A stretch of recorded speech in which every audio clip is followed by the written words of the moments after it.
kita terhadap antikristus yang sangat menakutkan, kita harus bisa membekali diri.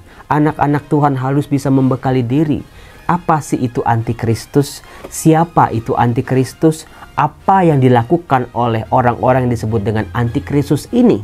Banyak orang Kristiani menganggap, wah, antikristus itu Hitler Romo, antikristus itu Nero Romo, antikristus itu Romo. Orang-orang yang sedang mencanangkan kekuatan-kekuatan jahat di muka bumi ini Romo. Saudara-saudara yang terkasih, mari kita dalami kepada siapa kita harus waspada. Salam damai sejahtera saudara-saudara yang terkasih pencinta firman Tuhan. Berjumpa kembali dengan Bible Learning with Father Joseph. Saudara-saudara, bagaimana kabar Anda hari ini? Gitu dong, Anda sudah bisa senyum. Udah Romo, sekarang udah bisa senyum. Meskipun tantangan, masalah masih ada Romo, tapi kekuatan Tuhan, kekuatan firman-Nya membantu saya memberi kekuatan baru setiap hari. Saudara-saudaraku, doa saya untuk Anda hari ini adalah semoga kita diberi rahmat, waspada. Waspada terhadap hal-hal yang merugikan. Waspada terhadap keberadaan si jahat. Waspada terhadap kekuatan-kekuatan yang bisa menghancurkan. Supaya dengan rahmat Tuhan kita dilindungi, kita dijaga, kita diberi kekuatan selalu. Supaya bisa mengalahkan si jahat. Dalam nama Bapa dan Putra dan Roh Kudus. Amin. Saudara-saudaraku yang terkasih, terima kasih Anda kembali lagi menyimak video Bible Learning. Terima kasih juga untuk like, komen, dan share-nya. Luar biasa ketika saya tanya siapa yang ulang tahun. Weh, banyak banget, luar biasa. Apakah Anda orang rumahan atau orang luaran? Weh, luar biasa, ada banyak tanggapan. Saya berterima kasih. Matur nuwun je. Thank you so much. Dankeschön, ni. Terima kasih. Itu partisipasi Anda sangat berguna untuk perkembangan channel YouTube Bible Learning ini, bukan untuk saya. Saudara-saudaraku yang terkasih, apakah Anda tahu di pertengahan bulan November ternyata bacaannya hari ini itu salah satu bacaan kitab suci yang paling sulit. Percaya deh. Itu mungkin para imam ketika merayakan Ekaristi harian itu bingung, ini mau ngomong apa nih, kok bacanya sulit ya? Sulitnya di mana Romo? Misalnya di bacaan pertama, surat kedua Santo Yohanes ayat 4 sampai ayat 9 itu berbicara soal antikristus. Iya ya Romo, tadi bacaannya tentang antikristus, nakutin juga Romo. Rasanya udah lama Romo nggak dengar ungkapan ini. Waktu remaja, waktu saya masih muda, sering kali kita mendengar antikris, antikris, antikris. Sekarang kayaknya wujudnya udah berbeda. Ungkapannya sudah sangat berbeda.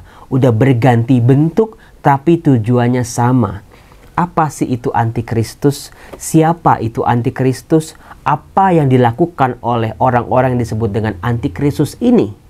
Banyak orang Kristiani menganggap, wah, antikristus itu Hitler Romo, antikristus itu Nero Romo, antikristus itu Romo.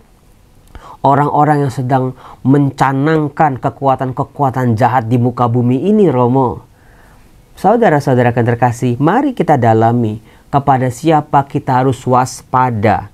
Karena cara kerja antikristus ini sungguh sangat amat di luar nalar kita.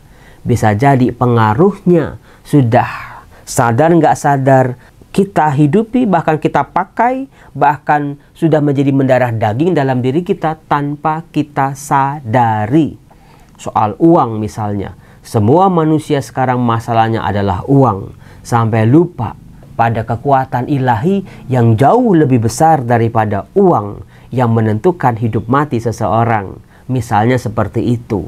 Ada begitu banyak teori-teori konspirasi tentang antikristus ini. Tapi saudara-saudara terkasih, daripada kita sibuk untuk mencari identitas, mencari gerak-geriknya, tapi diperlukan sebuah kewaspadaan. Bekali diri kita dengan kemampuan-kemampuan Tuhan. Dengan kekuatan-kekuatan rohani, senjata-senjata rohani. Itu maksudnya.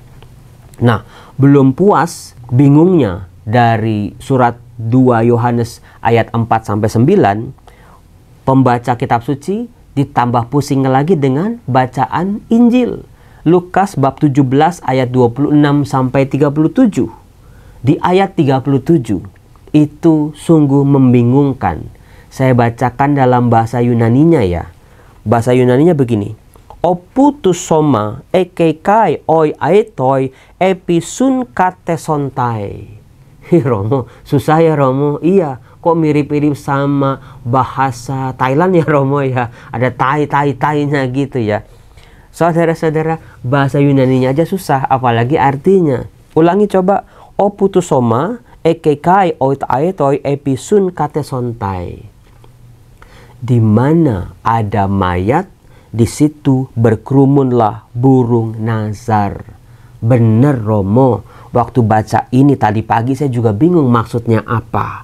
Sejak saya baca kitab suci, sejak saya jadi pengikut Tuhan Romo, sejak saya mulai suka baca firman Tuhan setiap hari, kayaknya ayat ini membingungkan. Sampai hari ini nggak tahu maknanya apa, caranya apa. Saudara-saudara, kemarin ada yang bertanya, Romo Yosef kenapa sih akhir-akhir ini kok ngangkat bahasa Yunani, bahasa Ibrani? Nggak cukup Romo dengan bahasa Indonesia saja yang mudah kami mengerti. Saudara-saudara, kan bahasa Indonesianya saya angkat juga. Saya kan nggak ngomong bahasa Yunani Ibrani 100%. Nah, soal bahasa, teks kitab suci yang kita miliki sekarang dalam bahasa Indonesia adalah bahasa terjemahan, saudara-saudara. Bukannya kitab suci Indonesia itu salah ataupun gak lengkap. Tapi kalau kita tahu bahasa aslinya, Perjanjian Baru dalam bahasa Yunani, Perjanjian Lama dalam bahasa Ibrani, saya memperkenalkan kepada Anda nuansa yang lebih luas lagi, nuansa yang lebih kaya lagi dari sebuah bahasa, apalagi bahasa terjemahan bahasa Indonesia. Itu maksud saya saudara-saudara. Jadi jangan salah paham. Nah, kata-kata Yesus, di mana ada mayat, di situ berkerumun burung nazar.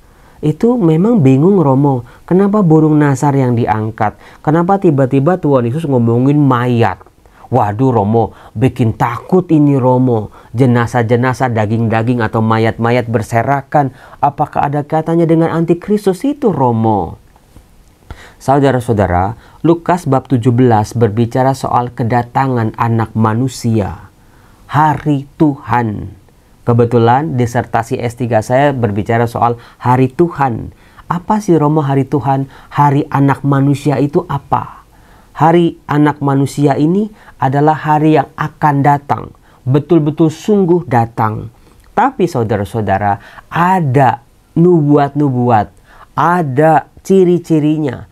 Ada tanda-tandanya, ada kondisi-kondisi yang menjadi persiapan sebelum hari Tuhan itu sungguh-sungguh datang. Hari Tuhan artinya adalah hari di mana Allah intervensi, Allah campur tangan, Allah ambil alih kembali kekuasaan yang dimilikinya sejak dunia diciptakan. Ketika dunia diciptakan hanya dengan sabda Allah. Jadilah terang, maka terang itu jadi. Tuhan menciptakan alam semesta, segala isinya hanya dengan berfirman. Begitu kemahakuasaan Tuhan ternyata mengawali semua kisah hidup manusia di muka bumi ini dengan seluruh ciptaan. Lalu kita bisa melihat bagaimana kasih-Nya, kekuatannya selalu menyertai hidup manusia. Sampai-sampai saudara-saudara, dalam rentang waktu sejarah muncul bangsa-bangsa besar yang menunjukkan kekuasaannya di atas bangsa-bangsa kecil yang lain. Mulai dari Mesir sekitar tahun 1800 sebelum Yesus lahir. Mulai dari Asyur, mulai dari Babel, Persia, Yunani, Romawi. Dan diikuti oleh bangsa-bangsa lainnya, oleh negara-negara adikuasa yang mau menunjukkan bahwa mereka jauh lebih besar, mereka jauh lebih kuat, mereka jauh lebih unggul daripada bangsa-bangsa yang lain. Dengan alasan posisi lebih kuat ini, mereka tidak jarang menindas dan menjajah. menganggap kecil bangsa-bangsa di sekitarnya, menindas, meraup keuntungan sebesar-besarnya, memperbudak, penjajahan demi penjajahan. Itulah yang terjadi, saudara-saudara. Bagaimana kekuasaan Allah terenggut oleh bangsa-bangsa adik kuasa ini. Contohnya misalnya Antiochus Epiphanes yang menampilkan diri sebagai manusia titisan dewa yang harus disembah, diberlakukan sebagai Allah. Ketika orang tidak mau untuk menyembah dia, dihabisi satu persatu. Demikian juga dengan Kaisar Nero misalnya. Demikian juga dengan Firaun. Demikian juga dengan raja-raja besar yang pernah berkuasa di muka bumi ini. Saudara-saudara, kalau mereka ini menentang kekuasaan Allah, menentang kekuasaan Kristus, mereka disebut dengan anti-Kristus. Pribadi-pribadi, bangsa-bangsa tertentu, kuasa-kuasa lain yang mencoba menandingi kuasa Allah, menyamai kuasa Allah, bahkan melenyapkan dan mengalahkan kekuasaan Allah. Itulah anti-Kristus. Cara kerjanya sungguh luar biasa, sungguh brutal dan licik. Bisa jadi kita selama ini ikut arus bagian daripada pola permainan anti-Kristus ini. Tidak terlihat, tahu-taunya seluruh dunia sudah dikuasai. Dunia, manusia zaman sekarang sudah tidak lagi percaya dengan Allah. Hukum-hukum Allah tidak diindahkan lagi. Peraturan-peraturan Allah sudah dibuang jauh-jauh, diganti oleh ajaran-ajaran mereka, diganti dengan segala propaganda-propaganda mereka. Jadi saudara-saudara, antikristus itu pun sudah ada sejak zaman dulu, masih ada, bertahan sampai sekarang. Maka penting buat kita untuk waspada. Nah, saudara-saudaraku yang terkasih, di Lukas bab 17, bagaimana Tuhan Yesus menceritakan tentang kedatangan kerajaan Allah, kedatangan anak manusia, apa yang akan terjadi pada waktu itu. Misalnya, pada hari anak manusia menyatakan diri, pada hari itu, barang siapa sedang ada di peranginan di atas rumah, janganlah ia turun untuk mengambil barang-barang di dalam rumah. Demikian pula yang sedang berada di ladang, janganlah ia pulang. Ingatlah akan istri Lot. Barang siapa berusaha memelihara nyawanya, ia akan kehilangan nyawanya. Barang siapa kehilangan nyawanya, ia akan menyelamatkannya. Aku berkata padamu, pada malam itu kalau ada dua orang di atas ranjang, yang satu akan dibawa, yang lain akan ditinggalkan. Romo, apakah ini gagasan dari rapture, Romo? Pengangkatan orang-orang kudus. Saudara-saudara, dilanjutkan, kalau ada dua orang wanita sedang bersama-sama menggiling maksudnya, yang seorang akan dibawa, yang lain akan ditinggalkan. Kalau ada dua orang di ladang, yang seorang akan dibawa, yang lain akan ditinggalkan. Para murid lalu bertanya, itu dia, di mana Tuhan? Pertanyaan para murid ini adalah pertanyaan syok, penuh keterkejutan, ketakutan, kebingungan. Kok nanti ketika Allah campur tangan, Allah intervensi, Allah mau mengambil alih kekuasaan di muka bumi ini, kok sedemikian menakutkan? Maka dari itu saudara-saudara, waspada. Nah, jawaban Yesus terhadap para muridnya ini, di mana Tuhan?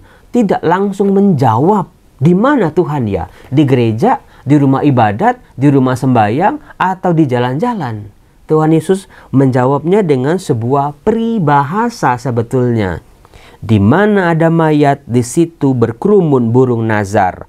Oputusoma ekeikai oi aetoi episun katesontai. Burung nazar. Saudara-saudara, burung nazar adalah sebuah simbol. Burung yang besar, dia itu kepalanya bondol, makannya mayat, identik dengan kematian.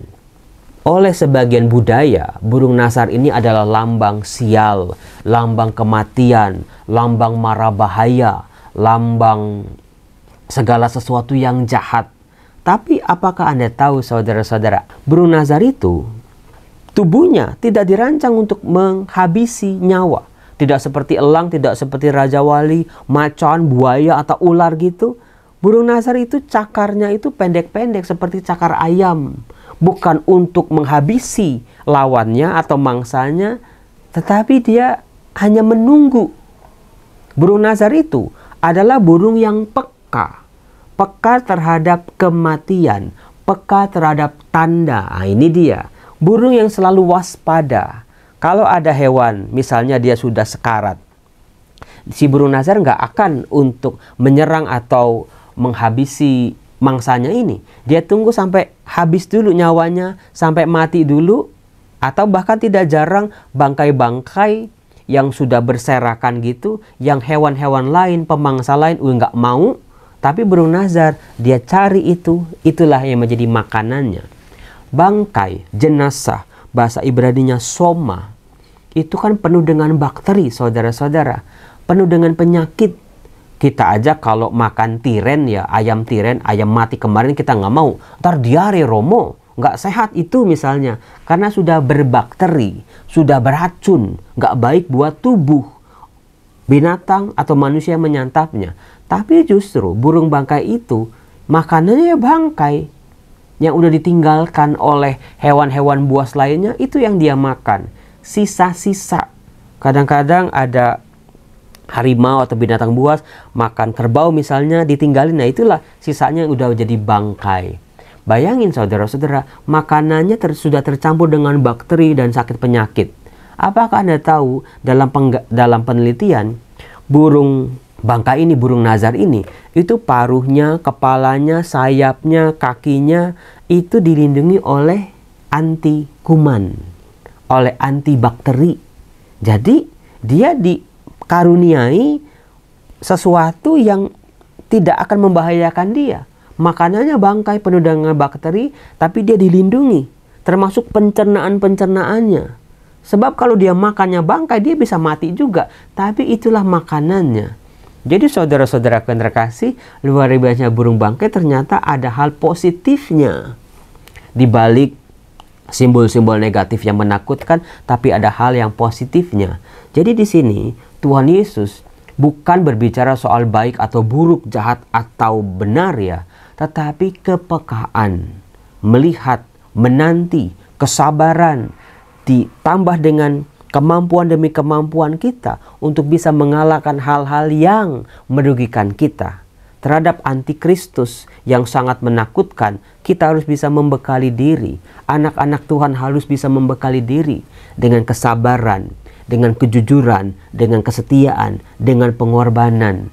Supaya bisa tahu ini antikristus ini kuasa si jahat ini yang akan menghancurkan kuasa Allah yang selalu merangsek ataupun mengganggu kemahakuasaan Allah. Saudara-saudara yang terkasih, itulah indahnya firman Tuhan. Maka hari ini saya mengajak melalui firman Tuhan ini, kita semakin peka di mana posisi kita saat ini berhadapan dengan kuasa Allah. Kita ada di pihak Allah atau kita ada di pihak lawannya Allah. Kita sedang berjalan ke arah mana? Mendekat pada Allah atau menjauh dari Allah? Apakah semakin bertambahnya usia, kita semakin mengenal Allah atau semakin melupakan Allah? Kita semakin melihat rahmat itu menjadi sangat penting buat kehidupan kita, atau kita semakin kita kesini, semakin kita meremehkan rahmat itu? Saudara-saudara, ada sebuah survei yang baru saja saya baca, survei yang berbicara tentang problematika orang-orang zaman sekarang. Saya nggak tahu betul atau tidak ya, terutama generasi Z ini, Gen Z ini. Masalah utama mereka adalah masalah keuangan. Itu memainkan porsi 59%, bayangin coba. 59% orang generasi zaman sekarang itu sedang dililit oleh masalah keuangan. Iya Romo, tahu aja Romo. Apakah betul dalam kehidupan Anda? Romo, saya mah sekarang ini Romo lagi kaya-kayanya Romo, lagi sukses-suksesnya Romo. Atau Romo, bukan 59 lagi Romo, 99% Romo. Masalah saya keuangan. Masalah yang kedua adalah, terutama generasi muda, 17% minder dengan pencapaian. Apakah Anda termasuk di situ? Kalau lihat orang lain berhasil, aduh Romo, tersayat-sayat hati saya Romo. Saya masih jalan di tempat, bahkan saya masih mundur Romo. Orang-orang udah maju lari kemana-mana, saya mundur Romo. 17% itu minder dengan pencapaian.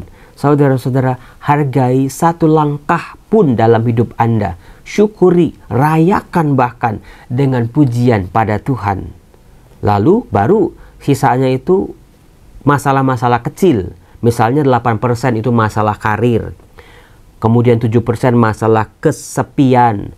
5% masalah keluarga. 4% baru itu masalah cinta. Kalau Anda porsinya di mana? Porsi cinta, porsi keluarga itu besar atau kecil? Romo, sebetulnya itu kan sambung menyambung menjadi satu, Romo. Kalau masalah keuangan ada, ya pasti masalah keluarganya ngerembet, Romo, kemana-mana. Kalau masalah keuangannya itu belum terselesaikan, percintaan juga ikut terimbas, Romo. Kalau karirnya mandek, Romo, ya keluarga juga terimbas juga.